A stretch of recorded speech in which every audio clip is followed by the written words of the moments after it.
Welcome to Sports Daily. Gordon Gilbert, transition from professional football into mountain biking. Tell us how that happened. Yeah, well, I had to retire from football probably premature, so I had almost 14 years, and then I went through a lot of rehab trying to build myself up again so I could be fit to play. But part of my rehabilitation was a lot of spinning. So anyway, I decided to get myself a bike and just do it leisurely and have a bit more fun while training. And then I got asked to do the Cape Epic 3 months before the Epic for charity, and I mean, ignorance was bliss. I had no idea what I was getting myself into, but yeah, I took on the venture, and I always like a challenge, so I took it on, and yeah, I bled a lot and suffered a lot, but yeah, that's what got me hooked. So obviously you've gone from professional football into becoming professional mountain bike riding. What was that transition like?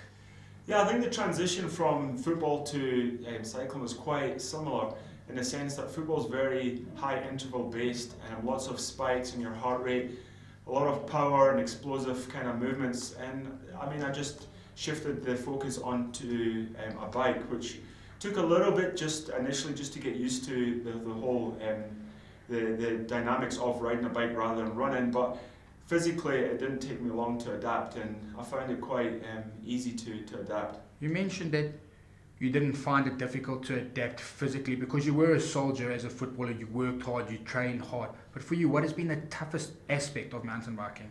I think, yeah, being a soldier on a football field was the key element for me succeeding in mountain biking, because it's the ability to suffer. So as long as you've got that drive in you never to give up and always fight for the cause, whether it win the 90 minutes battle on the field or finish the race strong, you've got to be strong mentally. So yeah, I think mountain biking is just it's all about giving every single bit of your effort to the dying death. You've done 3 Absa Cape Epics now. Which one was the toughest for you, and what are your words of encouragement for future mountain bikers? Yeah, I think my first epic was probably the easiest because, like I said, I didn't know what I was getting myself into, so I didn't know what to expect. So it was hard, but also easier mentally because I didn't build, the anxiety didn't get the better of me.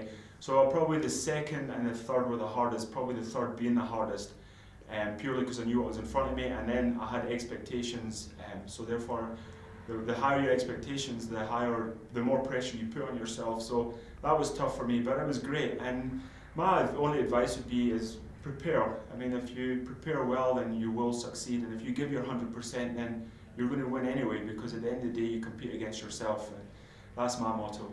You're currently a pro athlete for Specialized. What's in the future for yourself?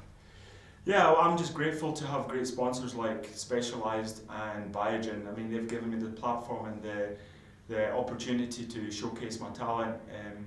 I mean, I still think I've got a few years left in me. And yeah, my ambition is to race as hard as I can and improve, train every day, train hard and try and get better every race I do. Have you set yourself any personal goals? Yeah, I think personal goals is a tough one.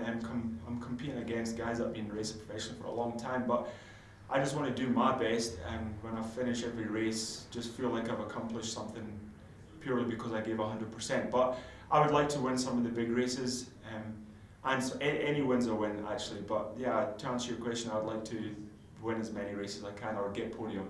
Besides Gordon Gilbert, who's the best mountain biker in the world? I would say Christoph Sauser. I think he's proven himself over the years, and above all, he's a true gentleman and ambassador to the sport. But yeah, there's a few to name, but I'd say Christoph. Thanks for joining us on Sports Daily. Thanks for having me.